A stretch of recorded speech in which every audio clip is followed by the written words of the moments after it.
नमस्कार साथियों, बहुत बहुत स्वागत है आपका एक बार फिर हमारे YouTube चैनल पर। जैसा कि आपको डिस्क्रिप्शन में दिख रहा होगा, ये एमपीजीके का हमारा नेक्स्ट लेक्चर है ना। तो एमपीजीके के जो लेक्चर्स हमारे अभी तक हुए हैं उनमें हम किसके बारे में स्टडी कर चुके हैं? नेशनल पार्क के बारे में स्टडी कर चुके हैं। ऑलमोस्ट जो इंपॉर्टेंट नेशनल पार्क हैं उनके बारे में हम लोगों ने स्टडी कर लिया है। ठीक है, अब हम पढ़ेंगे यहां पर अभयारण्य के बारे में। ठीक है, अब जो हमारा लेक्चर होगा वो किसके बारे में होगा? अभयारण्य के बारे में होगा। मतलब हमारा लेक्चर सेंचुरी के बारे में होगा, है ना।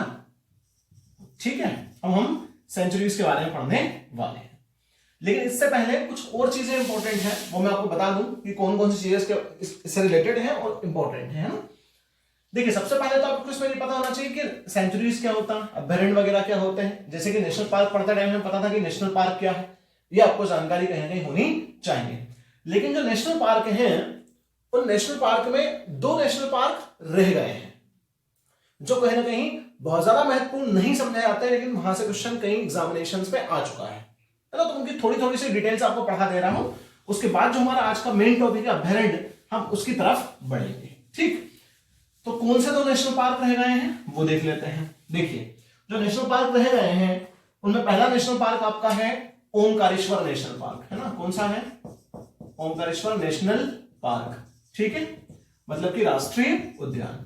ये जो राष्ट्रीय उद्यान है, ये राष्ट्रीय उद्यान कहां मिलेगा? ये राष्ट्रीय उद्यान आपको कौन से डिस्ट्रिक्ट में पड़ेगा? सबसे पहली बात तो ये पड़ेगा खंडवा डिस्ट्रिक्ट में, है ना। कौन सा डिस्ट्रिक्ट में आता है? खंडवा डिस्ट्रिक्ट में आता है।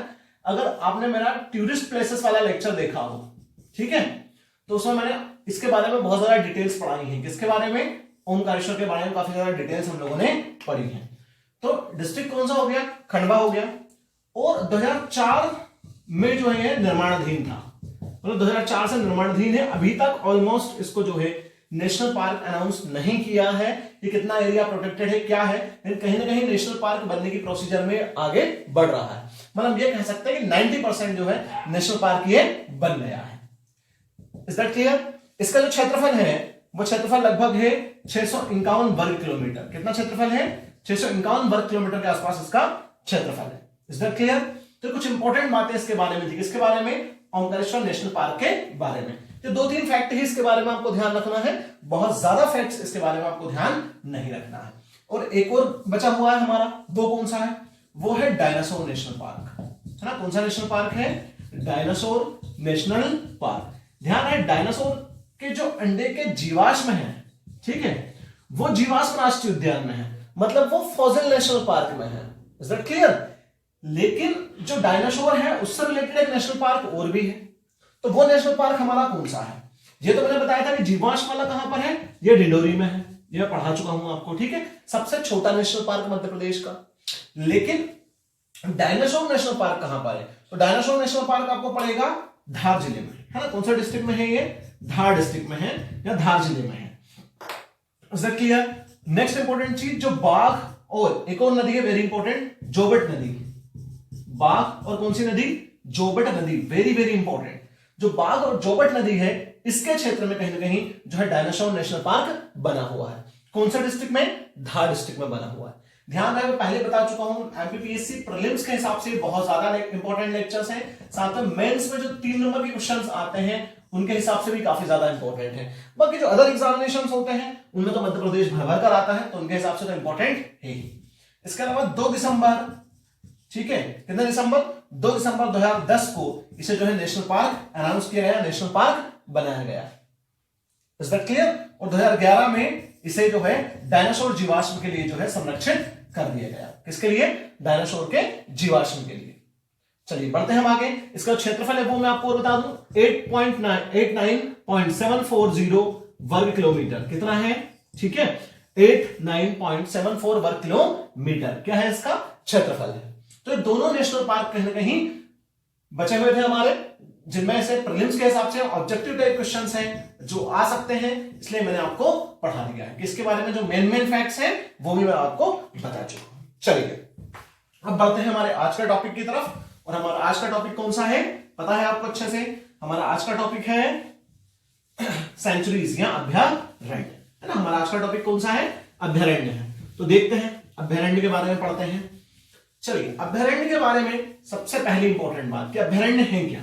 जिस तरीके से नेशनल पार्क होते हैं, जिस तरीके से नेशनल पार्क बनाए जाते हैं, उसी तरीके से कहीं ना कहीं अभयारण्य जो है उनको भी बनाया जाता है। लेकिन नेशनल पार्क जो होते हैं उनमें नियम बहुत ज्यादा कठोर होते हैं और अभयारण्य में जो नियम होते हैं वो कहीं ना कहीं इतना ज्यादा कठोर नियम नहीं होते हैं। ठीक है, अभयारण्य थोड़ा सा खुला हुआ होता है, वहां जनरली लोगों को आने जाने की इजाजत होती है और डीप फॉरेस्ट के अंदर बहुत ज्यादा डीप फॉरेस्ट में आने जाने की इजाजत तो नहीं होती है, लेकिन कहीं ना कहीं लोग वहां आ जा सकते हैं और जो गतिविधियां जो लोग करते हैं वो उनमें शामिल वहां हो सकते हैं और लोग करते हैं जनरली गतिविधियां। हालांकि होता वो भी प्रोटेक्टेड एरिया है, होता वो भी कंजर्वेटिव एरिया है कहीं ना कहीं, लेकिन जो अभयारण्य है वो नेशनल पार्क की तुलना में वहां पर जो नियम कायदे कानून थोड़े से क्या होते हैं वो उनमें थोड़ी सी ढील दे दी जाती है। ठीक है, तो चलिए अब हमारा टॉपिक है मध्य प्रदेश के प्रमुख अभयारण्य, है ना। हम किसके बारे में पढ़ने वाले हैं? मध्य प्रदेश के प्रमुख अभयारण्य के बारे में हम पढ़ने वाले हैं। Important centuries of Madhya Pradesh. तो सबसे पहले जो इसमें इंपॉर्टेंट सेंचुरी मध्य प्रदेश की आती है वो कौन सी है?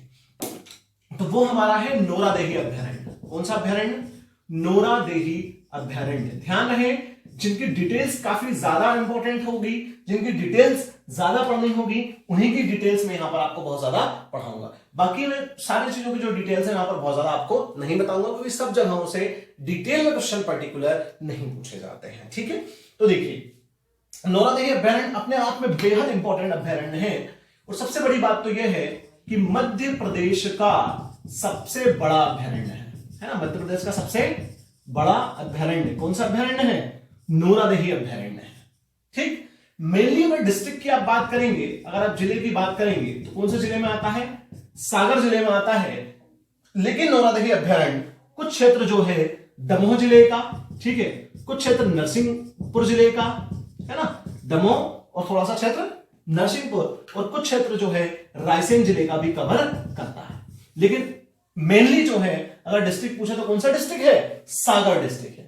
इन तीनों में थोड़ा बहुत क्षेत्र, मतलब यहां तक थोड़ा सा क्षेत्र हम मान के चले, लेकिन मेन कौन सा डिस्ट्रिक्ट पड़ता है? सागर डिस्ट्रिक्ट पड़ता है। ठीक है, तो अगर आप ये याद ना भी रखें तो भी कुछ इतना ज्यादा जरूरी नहीं, लेकिन कुछ किताबों में ये दिए हुए हैं इसलिए मैंने आपको यहां पर बताया है। तो इंपॉर्टेंट बात जो है, जो डिस्ट्रिक्ट कौन सा है? सागर है।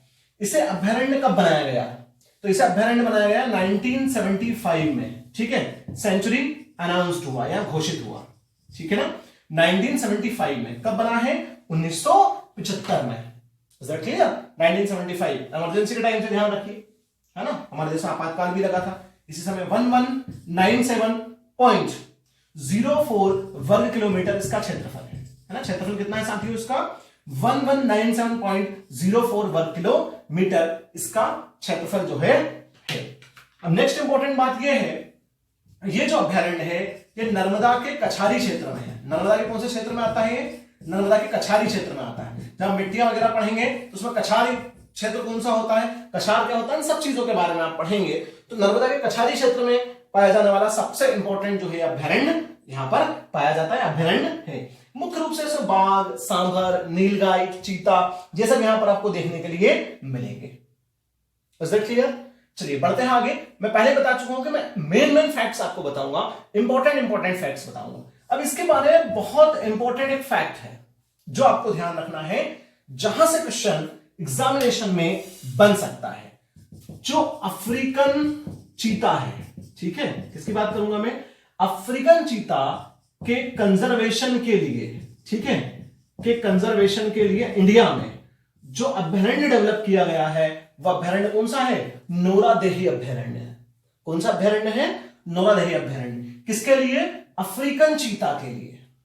जो अफ्रीकन चीता है, अफ्रीकन चीता के कंजर्वेशन के लिए जिसको डेवलप किया गया है वो नोरादेही अभयारण्य जो है उसको डेवलप किया गया है। मतलब अफ्रीकन चीता के रीइंट्रोडक्शन के लिए, ध्यान रहे इसके लिए, इसके रीइंट्रोडक्शन के लिए बहुत इंपॉर्टेंट है, ध्यान रखिएगा। ठीक है, और एक और इंपॉर्टेंट बात, 2018 में जो कान्हा नेशनल पार्क है, ठीक है, कान्हा नेशनल पार्क, इस कान्हा नेशनल पार्क से जो लायन है वो यहां पर लाए गए हैं और उनका भी यहां पर रीइंट्रोडक्शन किया जा रहा है, मतलब उनका भी यहां पर पुनर्निर्वासन किया जा रहा है। और ये योजना कब से लागू हुई है? 2018 से लागू हुई है। मतलब 2018 से कान्हा जो है, कान्हा के भी जो शेर है उनके लिए भी यहाँ पर जो है इस अभ्यारण्य में कंजर्वेशन की जो परियोजना है वो चल रही है। मतलब इस अभ्यारण्य में कहीं ना कहीं जो है उनका भी जो है संरक्षण किया जा रहा है। Is that clear? बढ़ते हैं आगे। तो नौलादेही के मामले में जो मेन इंपॉर्टेंट बातें थी वो मैं आपको बता चुका हूं। चलिए अगला अभ्यारण्य देखते हैं। तो अगला अभ्यारण्य यहां पर हमारा पड़ेगा वो है, मैं बता दूं आपको, रालामंडल अभ्यारण्य। कौन सा? रालामंडल। देखिए सबसे बड़ा कौन सा है हमारा?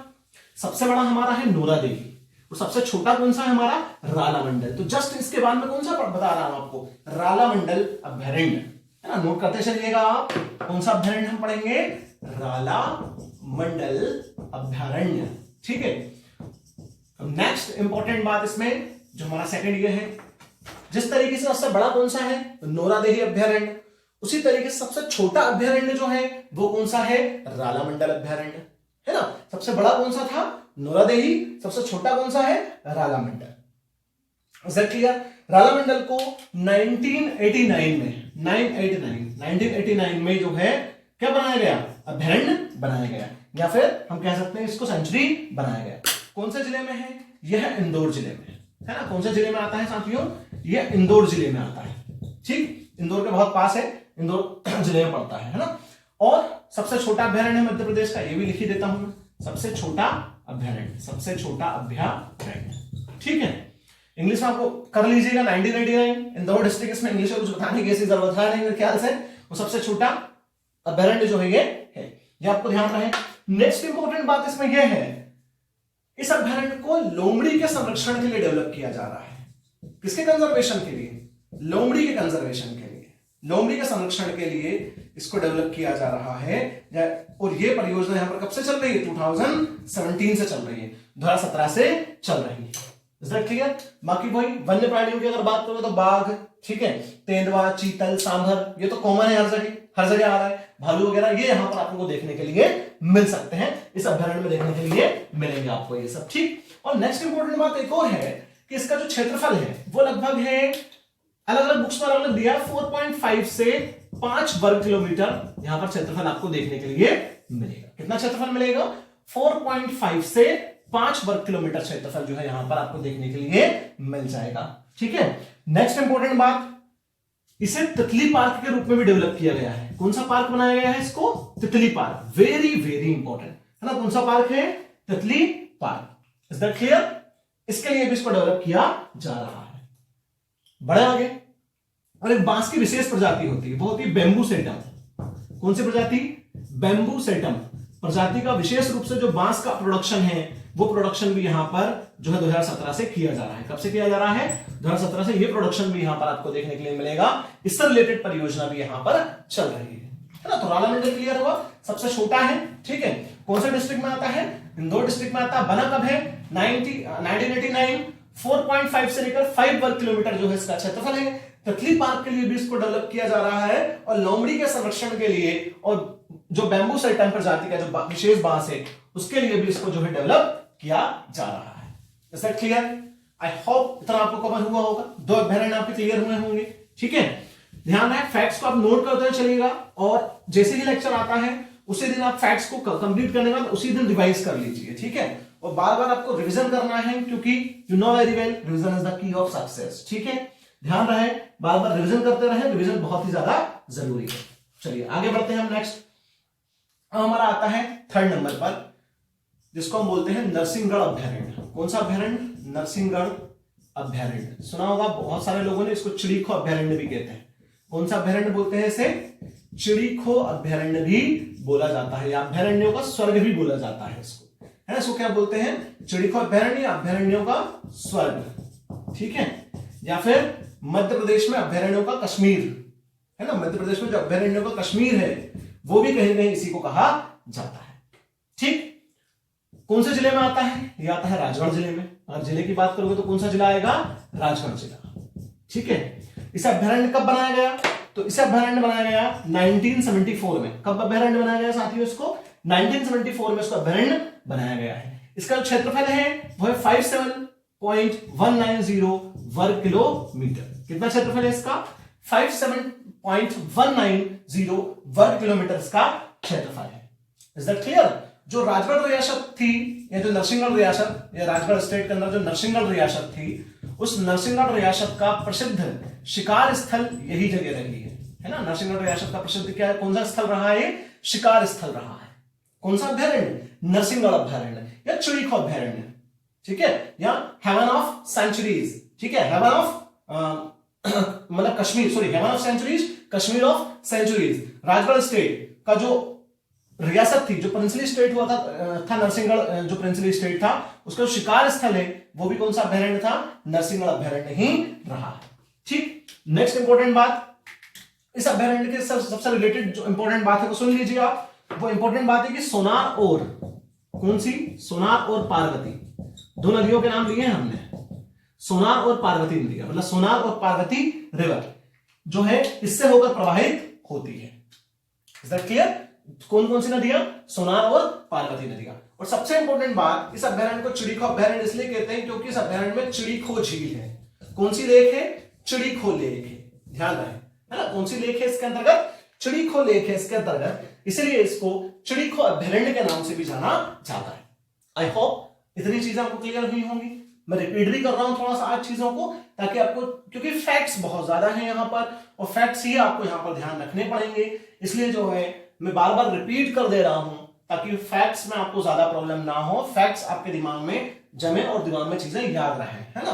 तो फिर से 30 सेकंड्स में रिवीजन कर देते हैं। नरसिंहगढ़ अभ्यारण्य चिड़ीखो अभ्यारण्य भी कहा जाता है क्योंकि यहाँ पर चिड़ीखो झील है। अभ्यारण्य व स्वर्ग इसको कहा जाता है, अभ्यारण्य व कश्मीर इसको कहा जाता है। और राजगढ़ स्टेट के अंतर्गत जो नरसिंहगढ़ रियासत थी उसका शिकार स्थल ये रहा है, राजगढ़ जिले के अंतर्गत आता है। 1974 में इसको अभ्यारण्य बनाया गया। 57.190 वर्ग किलोमीटर का क्षेत्रफल है। सोनार और पार्वती दोनों नदियां यहां से जो है होकर प्रवाहित होती हैं। चलिए आगे बढ़ते हैं। नेक्स्ट फोर्थ अभ्यारण्य हमारा कौन सा है, ठीक है, ध्यान रहे, कॉपी पेन लेके बैठिएगा, नोट करते चलिएगा प्लीज, है ना, क्योंकि इसके बाद एमपी के जो लेक्चर्स हैं वो थोड़े से लॉन्ग लेक्चर्स आने वाले हैं, है ना। और उस समय जो है कम से कम 1.5-2 घंटे के लेक्चर शायद मैं बना दूं, ये भी हो सकता है एमपी के, ठीक, क्योंकि वहां जहां पर कंसेप्चुअल अप्रोच रहेगी वहां पर मैं एमपी के बड़े लेक्चर्स आपके लिए लेकर आने वाला हूं, ठीक है। लेकिन जहां थोड़ा सा रेक्टिफिकेशन है, जहां पर फैक्ट्स ज्यादा है, वहां पर आपको पर्टिकुलर इसी तरीके से चीजों को पढ़ना पड़ेगा। चलिए बढ़ते हैं थोड़ा सा आगे। अब देखिए आप, नेक्स्ट हमारा कौन सा है, चंबल अभ्यारण्य। अगर फोर्थ की बात करूं तो फोर्थ कौन सा है हमारा, चंबल अभ्यारण्य, ठीक है। चंबल अभ्यारण्य के अंतर्गत देखते हैं कि चंबल अभ्यारण्य कहां आता है, किन किन जगहों से ऐसे क्वेश्चन आ सकते हैं। चंबल अभ्यारण्य बना है, कब बना, ये बना है 1978-79 में, है ना। इसको अभ्यारण्य कब बनाया गया, 78-79 में इसको अभ्यारण्य बनाया गया है, ठीक। यह अभ्यारण्य कहीं ना कहीं जो घड़ियाल परियोजना है उसके लिए बहुत ज्यादा फेमस है। किसके लिए बहुत ज्यादा फेमस है, घड़ियाल परियोजना, मतलब यहां पर घड़ियालों का संरक्षण किया जा रहा है ना। यहां पर किसका कंजर्वेशन किया जा रहा है, यहां पर हम कंजर्वेशन किसका कर रहे हैं, घड़ियालों का कंजर्वेशन कर रहे हैं। घड़ियालों के कंजर्वेशन के लिए बहुत ज्यादा फेमस है। Is that clear? बता देता हूं थोड़ा सा, मुरैना, भिंड, इन दो जिलों में विशेष तौर पर ये चल रहा है। और एक धौलपुर,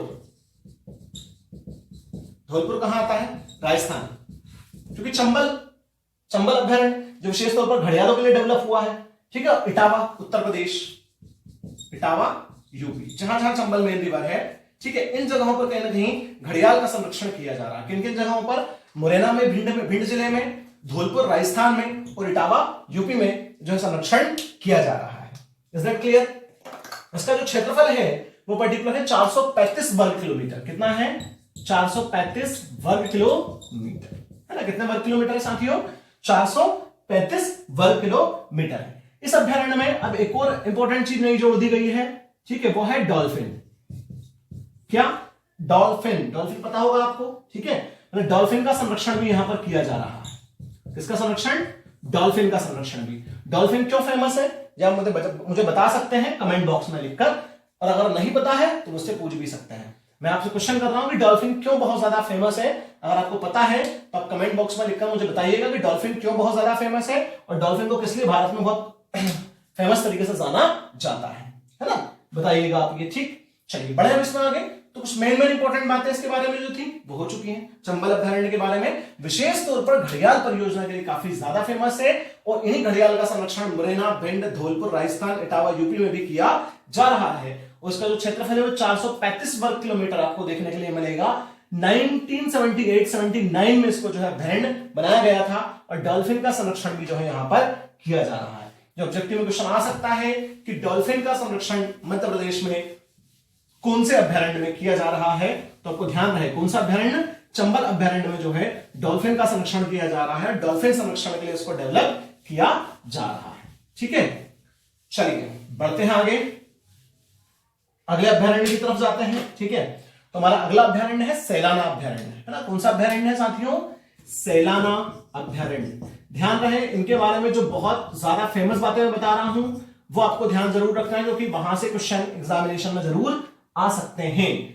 इसे 1983 में, कब 1983 में इसको अभयारण्य बनाया गया और मध्य प्रदेश के कौन से जिले में है, रतलाम जिले में, है ना। मध्य प्रदेश के कौन से जिले में आता है, रतलाम जिले में आता है। इसका क्षेत्रफल है 965 वर्ग किलोमीटर। कितने वर्ग किलोमीटर, 965 वर्ग किलोमीटर।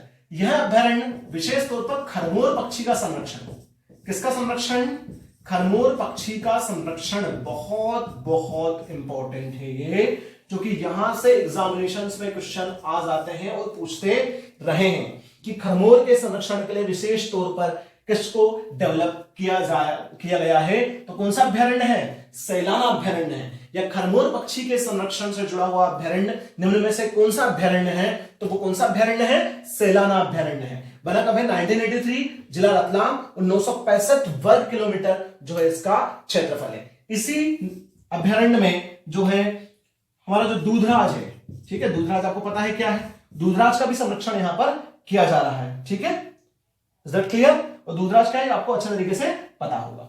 नेक्स्ट इंपॉर्टेंट बात, आपने बहुत प्रसिद्ध पक्षी वैज्ञानिक का नाम सुना होगा, प्रसिद्ध पक्षी वैज्ञानिक कौन, सलीम अली साहब। ठीक है, सलीम अली जो घाना पक्षी विहार से रिलेटेड विशेष तौर पर रहे हैं। कौन से पक्षी विहार से रिलेटेड रहे हैं, घाना पक्षी विहार, जो एशिया का सबसे बड़ा पक्षी विहार है। ठीक है, जो भरतपुर राजस्थान में स्थित है। सलीम अली वहां से रिलेटेड है। ठीक है, बर्ड मैन भी इनको कहा जाता है। इन्होंने जो है कहीं ना कहीं इसी अभयारण्य जो है, इस अभयारण्य के लिए भी इन्होंने काम किया और यहां पर विशेष तौर पर कुछ पक्षियों की प्रजातियों के संरक्षण को जो है इन्होंने आगे बढ़ाने का प्रयास मध्य प्रदेश में किया था। कौन से अभयारण्य में, सैलाना अभयारण्य में। Is that clear. बढ़े आगे, है ना। तो सैलाना अभयारण्य कंप्लीट है आपका। चलिए नेक्स्ट देखते हैं कौन सा अभयारण्य है। चलिए अगली हेडिंग आप डालेंगे घाटी गांव अभयारण्य, है ना। कौन सा अभयारण्य है साथियों, घाटी गांव अभयारण्य। तो नेक्स्ट अभयारण्य डाल दिया होगा आपने हेडिंग। आप सोच रहे होंगे चल क्या रहा है आज, फैक्ट्स बहुत ज्यादा है, मैं कुछ नहीं कर पाऊंगा उसमें। ठीक है, फैक्ट्स आपको याद रखना पड़ेंगे यहां से, है ना। पहले बता दिया है कि इसलिए प्रीलिम्स के हिसाब से बहुत ज्यादा इंपॉर्टेंट लेक्चर है, क्योंकि प्रीलिम्स में यहां से क्वेश्चन आ सकते हैं। और जो अदर कॉम्पिटिटिव एग्जामिनेशन है, जो ऑब्जेक्टिव टाइप क्वेश्चन हैं, उनके लिए तो बेहद ही ज्यादा ये इंपॉर्टेंट है ना। फैक्ट्स आपको बिल्कुल याद रखने हैं, नहीं याद रखेंगे तो दिक्कत डेफिनेटली आनी है। इसको अभयारण्य बनाया गया था 1981 में। कब बनाया गया था, 1981 में अभयारण्य बनाया गया। ये मध्य प्रदेश के ग्वालियर जिले में आता है। कौन से जिले में आता है, मध्य प्रदेश के ग्वालियर जिले में। इसका जो क्षेत्रफल है वो है 510.64 वर्ग किलोमीटर। कितना है, 510.64 वर्ग किलोमीटर। नेक्स्ट इंपॉर्टेंट बात एक और मैं आपको बता दूं, कुछ बुक्स ऐसी हैं जहां पर आपको क्षेत्रफल में कुछ अंतर पॉइंट्स पे या एक दो इधर उधर देखने के लिए मिल सकता है, जरूर मिल सकता है, लेकिन मैं कोशिश कर रहा हूं कि मध्य प्रदेश में विरोधाभास कम हो, सन और जो आंकड़े हैं वो काफी हद तक सही हो। लेकिन अगर किसी और बुक में कुछ और दिया है तो उसके लिए आप बिल्कुल स्वतंत्र हैं, आप मुझे बता सकते हैं। ठीक है, कि मैसेज कर कि सर यहां पर जो है इस बुक में ये दे रहा है, क्या ये सही है, ये सही है। क्योंकि मध्य प्रदेश में काफी ज्यादा विरोधाभास हमें देखने के लिए मिल सकते हैं और बिल्कुल मिलते ही हैं, ये आपको बिल्कुल ध्यान रहे। ठीक है, यह अभयारण्य जो है शाह बुलबुल, है ना, किसका, शाह बुलबुल और सोनचिड़िया, किसकी हम बात कर रहे हैं, शाह बुलबुल और सोनचिड़िया, इन दोनों के संरक्षण के लिए जो है इसको क्या किया जा रहा है, डेवलप किया गया है। Is that clear. तो मेन फैक्ट इसके बारे में हो चुके हैं। सिंधिया वंश और तोमर वंश का शिकार स्थल यह अभयारण्य रहा है, क्योंकि ग्वालियर से रिलेटेड है। तो सिंधिया वंश और तोमर वंश कहां से रिलेटेड थे, ग्वालियर से रिलेटेड ही रहे हैं, है ना। चलिए आगे देखते हैं। नेक्स्ट हमारा है केन अभयारण्य। कौन सा अभयारण्य है, केन अभयारण्य। नाम से शो हो रहा होगा केन अभयारण्य। 15 राष्ट्रीय उद्यान पढ़ाया है हमने, 15 राष्ट्रीय उद्यान में केन रिवर हमने पढ़ाई थी।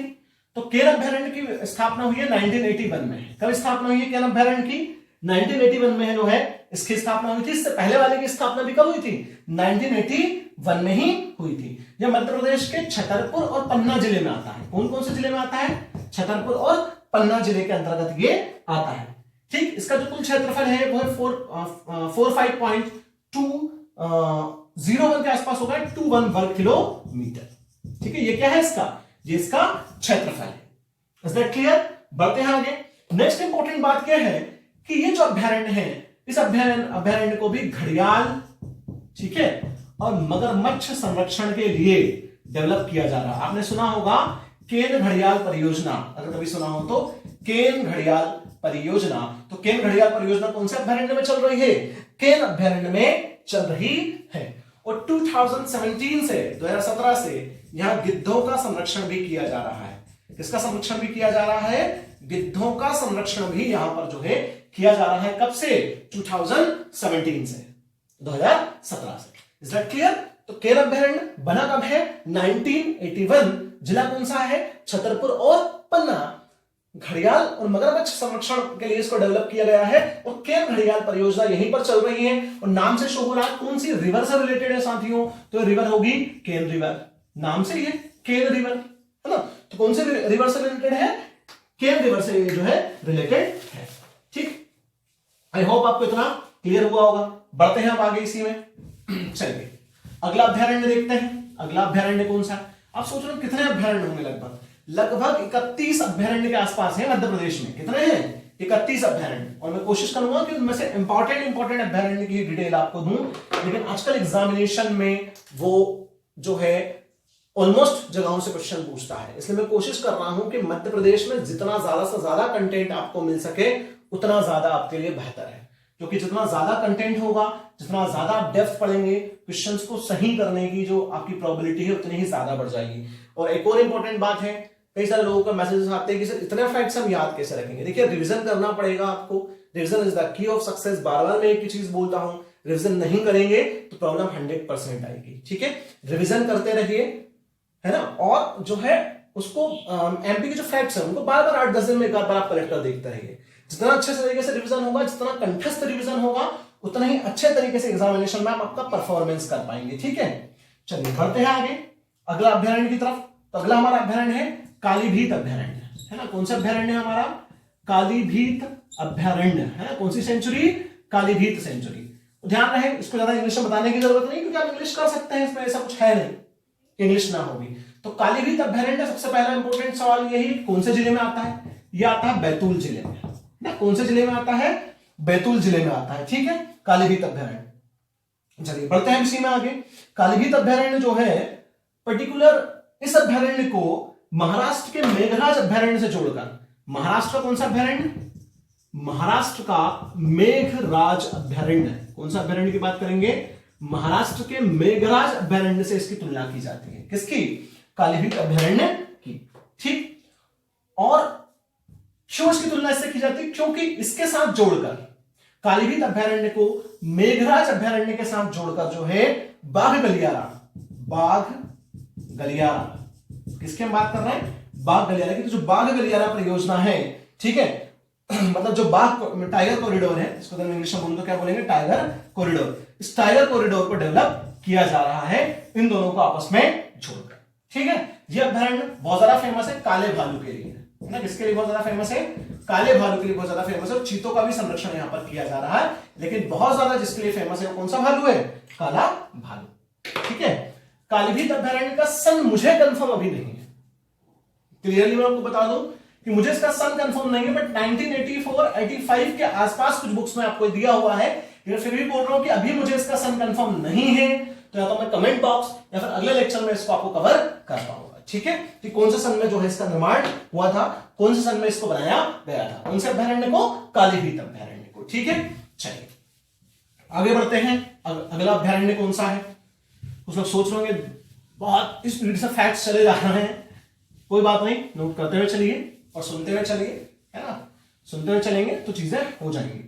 डोंट वरी, सारे के सारे अभ्यारण्य आज एक साथ पढ़ूंगा भी नहीं, अभी एक दो अभयारण्य और पढ़ाऊंगा और लेक्चर को ऑलमोस्ट हम फिनिश कर देंगे, उसके बाद अगले लेक्चर में अभयारण्य समाप्त करेंगे हम। पंचमढ़ी अभयारण्य, अगला हमारा अभयारण्य कौन सा है? पंचमढ़ी अभयारण्य या पंचमढ़ी सैंचुरी। देखिए पंचमढ़ी तो के पास जो सतपुड़ा है वो तो नेशनल पार्क भी है ना, पंचमढ़ी बायोस्फीयर रिजर्व भी है, और पंचमढ़ी क्या है? अभयारण्य भी है ना, पंचमढ़ी क्या है? अभयारण्य भी है। ठीक है, तो पंचमढ़ी को जो अभयारण्य बनाया गया था वो बनाया गया था 1977 में, 1977 में इसको अभयारण्य बनाया गया।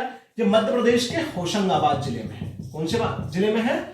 होशंगाबाद जिले में स्थित है, ये होशंगाबाद डिस्ट्रिक्ट में है। इसका जो क्षेत्रफल है वो 49.63 वर्ग किलोमीटर है। कितना क्षेत्रफल है?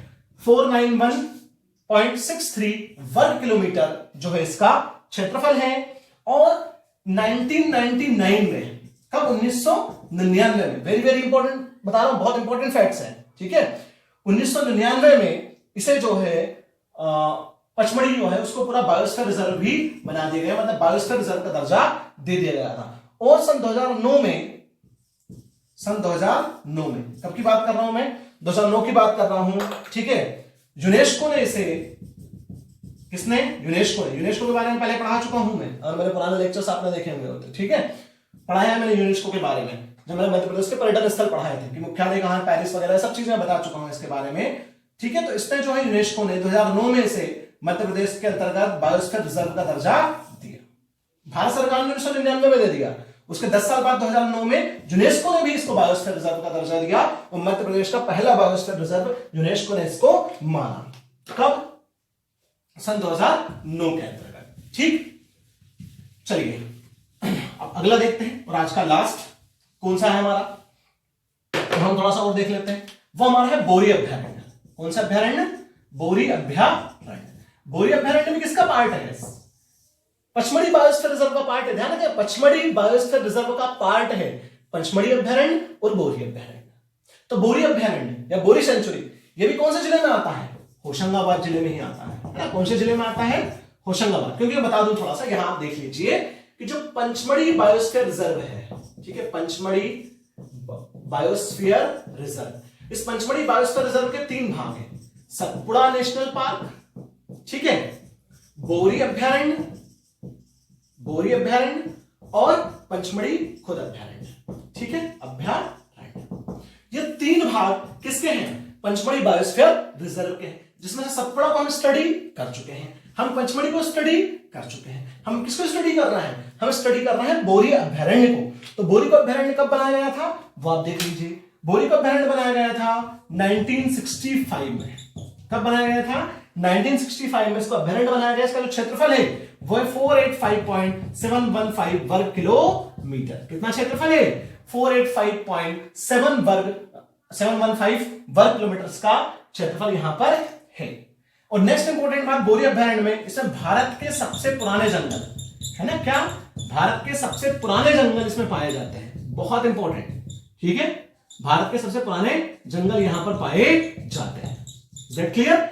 मतलब काफी पहले से ये जो क्षेत्र है ये वन्य संपदाओं का क्षेत्र रहा है, मतलब फॉरेस्ट जो रिसोर्सेस है ये उनका क्षेत्र रहा है। और इस अभयारण्य को जो है देखिए 1865 में ही इसको ऑलमोस्ट अभयारण्य का दर्जा देने वाली थी कौन? British government, 1865। लेकिन 1965 में इसको फाइनली जो है इंडियन गवर्नमेंट उसने अभयारण्य का दर्जा दे दिया गया। ठीक है, और ये बहुत ज्यादा फेमस है, सागौन तेंदुपत्ता के निर्माण, तेंदुपत्ता के उत्पादन वगैरह के लिए बहुत ज्यादा फेमस है। ठीक है, और यहाँ पर सागौन और साल के वृक्ष बहुतायत में पाए जाते हैं। किसके वृक्ष? सागौन और साल वृक्ष यहाँ पर जो है बहुतायत में आपको देखने के लिए मिलेंगे। ठीक है, और यहाँ पर बहुत अच्छी प्रजातियां जो है, बहुत फेमस प्रजाति जो है साल वृक्ष की, ठीक है, और बांस की भी जो है बहुत फेमस प्रजाति यहां पर है। इसका नाम थोड़ा सा देख लूं, वो है डेंड्रोकैलमस टिकस। डेंड्रो, ठीक है, डेंड्रोकैलमस टिकस, ध्यान रहे कौन सा? डेंड्रोकैलमस टिकस। बांस की बहुत फेमस प्रजाति जो है वो यहां पर आपको देखने के लिए मिलेगी। कौन से अभयारण्य में देखने के लिए मिलेगी? बोरी अभयारण्य में आपको देखने के लिए मिलेगी। तो बोरी अभयारण्य होशंगाबाद 1965 485.175 वर्ग किलोमीटर का क्षेत्रफल है। भारत के सबसे पुराने जंगल यहाँ पर पाए जाते हैं। विशेष तौर पर सागौन और साल के वृक्ष यहाँ पर बहुत ज्यादा फेमस है। और बांस की जो विशेष प्रजाति जो है, ठीक है, बहुत फेमस प्रजाति जो है कैलमस ट्रकस यहां पर आपको देखने के लिए मिलेगी और यहां पर बहुतायत में जो है पाई जाती है। क्लियर है इतनी बात? आई होप आपको अभ्यारण्य में जो मैंने डिटेल्स पढ़ाई हैं, जो मैंने इंपॉर्टेंट फैक्ट्स बताए हैं वनडे एग्जामिनेशंस के हिसाब से और 3 नंबर में पीएससी मेंस के हिसाब से भी जो बताए हैं वो क्लियर हुए होंगे। ठीक है, और इन फैक्ट्स के थ्रू मेरे ख्याल से बहुत ज्यादा फैक्ट्स मैंने दिए हैं, कोई फैक्ट छूटा नहीं होगा। अगर किसी बुक में कोई और भी फैक्ट मिलता है तो आप जरूर पढ़ें। ठीक है, लेकिन इतना भी अगर आप कर लेंगे तो आपका काम यहां से बन जाएगा। अगली इंपॉर्टेंट बात यह है कि जब भी अगला लेक्चर आएगा, जब भी क्या जल्दी अगला लेक्चर आएगा, उसमें जो इसके बाद के बचे हुए अभ्यारण्य हैं मैं सारे अभ्यारण्य फिनिश कर दूंगा। उसके बाद एमपी का कुछ जो कंसेप्चुअल लेक्चर्स हैं जो एमपीपीएससी प्रीलिम्स मेंस दोनों के हिसाब से बहुत सारा डेप्थ जो होने चाहिए वो आपको जल्दी ही मिलने वाले हैं। आई होप साथियों आप मध्य प्रदेश की सीरीज को बहुत अच्छे तरीके से एंजॉय कर रहे होंगे। पढ़ते रहिए, नोट्स बनाते रहिए, बी क्रिएटिव, बी हेल्दी। ठीक है, स्टे सेफ, स्टे होम, ध्यान रखिए अपना। मिलते हैं अगले लेक्चर में। Thank you so much, have a very nice day.